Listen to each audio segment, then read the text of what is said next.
अस्सलाम वालेकुम, कैसे हैं आप सब? उम्मीद है आप सब खैरियत से होंगे। आप सबका वेलकम है गाइडेंस विद नाज़ में। तो जनाब आज बात करेंगे हम कि क्यों ट्विन फ्लेम्स थर्ड पार्टी में होते हैं। जनाब ट्विन फ्लेम कनेक्शन सिर्फ रोमांटिक अट्रैक्शन का नाम नहीं होता, बल्कि ये एक बहुत गहरा और इंटेंस स्पिरिचुअल सफ़र होता है जो इंसान को अंदर से हिला देता है।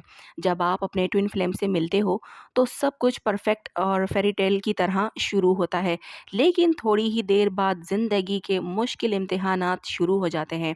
इन इम्तिहानों का सबसे पेनफुल और कंफ्यूजिंग हिस्सा जो होता है वो है थर्ड पार्टी सिचुएशन, ठीक है? जब आप या आपका ट्विन फ्लेम किसी और शख्स के साथ इमोशनली या फिर लीगली इन्वॉल्व्ड होता है। ये phase jealousy, anxiety, self doubt और इमोशनल ब्रेकडाउन तक ले जाता है। लग ऐसा रहा होता है कि कुदरत आपके साथ नाइंसाफ़ी कर रही है, मगर असल में यही फेज़ सबसे ज़्यादा ट्रांसफ़ॉर्मेशन लाता है। थर्ड पार्टी पनिशमेंट नहीं होती, ये सोल ट्रेनिंग, मिरर इफ़ेक्ट और डिवाइन प्रिपरेशन होती है।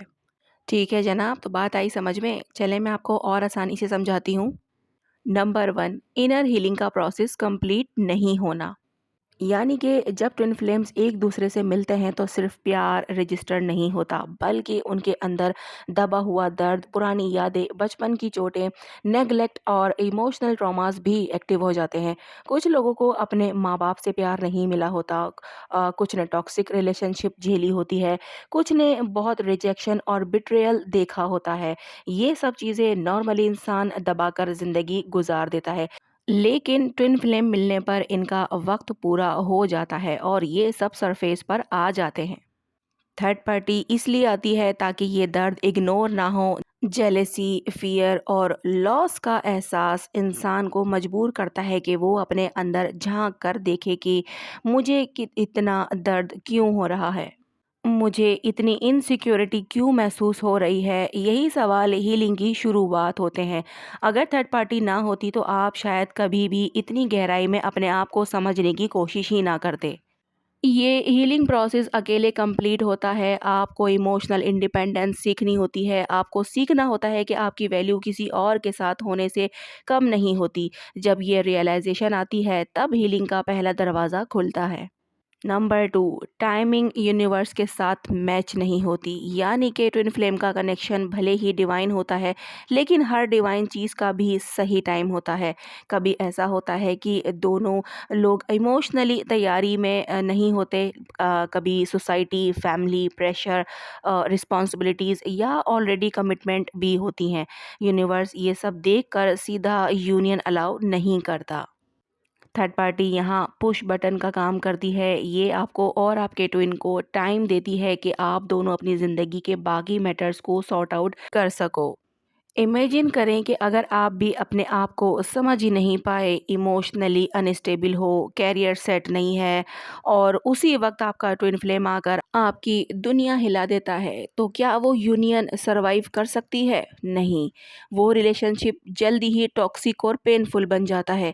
इसलिए कुदरत थर्ड पार्टी के ज़रिए डिले क्रिएट करता है ताकि आप लोग थोड़ा मेच्योर हो जाएं, अपना लाइफ पर्पस समझ पाएं, अपनी स्टेबिलिटी बना लें। जब टाइम डिवाइन क्लॉक से मैच होता है तब रास्ता अपने आप क्लियर होने लगता है।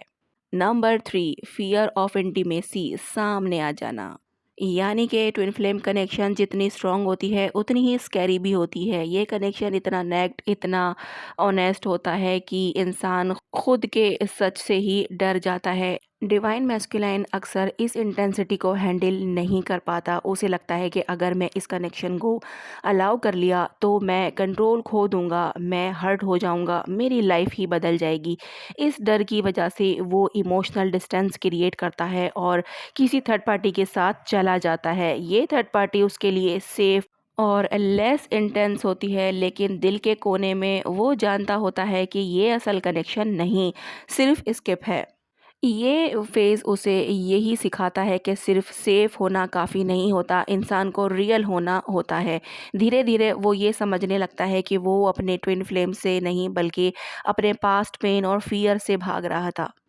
नंबर 4, सेल्फ वर्थ और बाउंड्रीज़ का lesson. Third party situation divine feminine के लिए सबसे मुश्किल लेकिन सबसे पावरफुल लेसन होती है। जब आप अपने ट्विन को किसी और के साथ देखते हो तो नेचुरली आपका सेल्फ इस्टीम गिर जाता है। आप खुद को कंपेयर करना शुरू कर देते हो। आप ये सोचने लगते हो कि शायद मैं इनफ नहीं हूँ, शायद मेरी वैल्यू कम है। लेकिन रियल लेसन यहीं से शुरू होता है। यूनिवर्स आपको ये सिखाना चाहता है कि आपकी वर्थ किसी और के डिसीजन से डिफाइन नहीं होती। आपको ये समझना होता है कि अगर कोई आपकी लाइफ में ठीक एनर्जी के साथ नहीं आ रहा तो आपको अपनी बाउंड्रीज सेट करनी होंगी। सेल्फ रिस्पेक्ट डेवलप होती है। आप अपनी लाइफ, अपने गोल्स, अपनी खुशी को प्रायोरिटी देना सीखते हो। जब आप अपनी पावर में आते हो तब एनर्जी शिफ्ट होती है और अक्सर इसी वक्त ट्विन फ्लेम वापस फील करना शुरू करता है। नंबर 5, कार्मिक डेब्ट्स क्लियर होते हैं। यानी कि थर्ड पार्टी अक्सर कोई नॉर्मल पर्सन नहीं होता बल्कि कार्मिक कनेक्शन होता है। यानी कोई ऐसा रिश्ता जो पास्ट लाइफ या इस लाइफ के पुराने लेसन से जुड़ा होता है। इस रिश्ते का मकसद परमानेंट प्यार नहीं होता बल्कि पुरानी डेब्ट्स को क्लियर करना होता है। अक्सर ये कार्मिक पार्टनर्स पोजेसिव, कंट्रोलिंग या इमोशनली ड्रेनिंग होते हैं, मगर उनका रोल ये होता है कि आपको ये समझ आए कि आप क्या डिज़र्व करते हो और क्या नहीं। जब तक ये कार्मिक साइकिल्स पूरी क्लियर नहीं होती, ट्विन फ्लेम यूनियन स्टेबल नहीं हो सकता। इसलिए थर्ड पार्टी असल में क्लीनिंग प्रोसेस होती है जहां पुरानी अटैचमेंट्स, टॉक्सिक पैटर्न्स और इमोशनल बैगेजेस ख़त्म किए जाते हैं। नंबर 6, इल्यूजन वर्सेस रियलिटी का फ़र्क समझ आता है। यानी कि थर्ड पार्टी रिलेशनशिप अक्सर आउटवर्डली परफेक्ट लगती है। लोग कहते हैं कि ये ज़्यादा सेटल्ड है, ये ज़्यादा रियलिस्टिक है, ये बेटर चॉइस है। सोसाइटी इसको सपोर्ट करती है। लेकिन ट्विन फ्लेम कनेक्शन लॉजिकल नहीं होती, वो सोलफुल होती है, वो इंसान के अंदर तक उतर जाती है। ये कंपैरिज़न इंसान को मजबूर करता है कि वो सोचे, क्या मैं जो कर रहा हूँ वो सिर्फ़ दूसरों को खुश करने के लिए है या मैं अपने दिल की आवाज़ सुन रहा हूँ? धीरे-धीरे वो रियलाइज़ेशन आती है, जो चीज़ सोसाइटी को नॉर्मल लगती है ज़रूरी नहीं वो असल हो, और जो चीज़ मुश्किल, पेनफुल और इंटेंस है वही असल ट्रुथ होती है, ठीक है? नंबर 7, अटैचमेंट का दर्द निकलता है। यानी कि जब थर्ड पार्टी आती है तो जेलेसी एक्सट्रीम होती है। लगता है जैसे सांस नहीं आ रही, दिल फट रहा है। लेकिन ये जेलेसी आपको ये दिखाती है कि आपका प्यार कहीं पोजेसिव और अटैचमेंट में तो नहीं बदल रहा।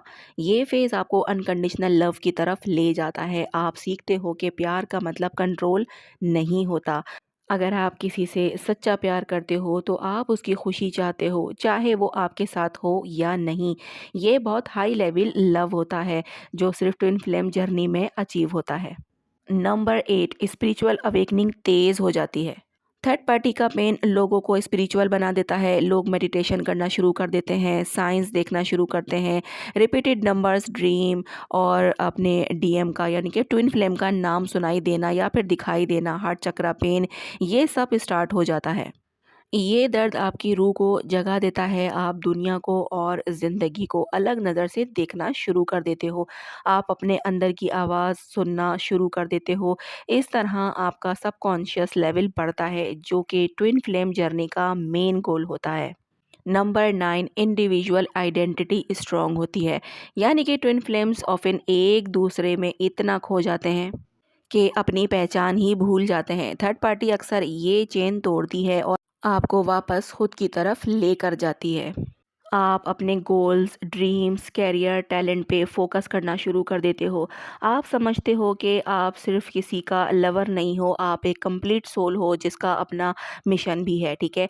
जब आप अपनी आइडेंटिटी वापस हासिल कर लेते हो तब आप एनर्जेटिकली भी अट्रैक्टिव हो जाते हो और ये ट्विन फ्लेम कनेक्शन को और भी ज़्यादा स्ट्रॉन्ग करता है। नंबर 10, यूनियन के लिए final preparation third party journey का आखिरी टेस्ट होती है, ठीक है?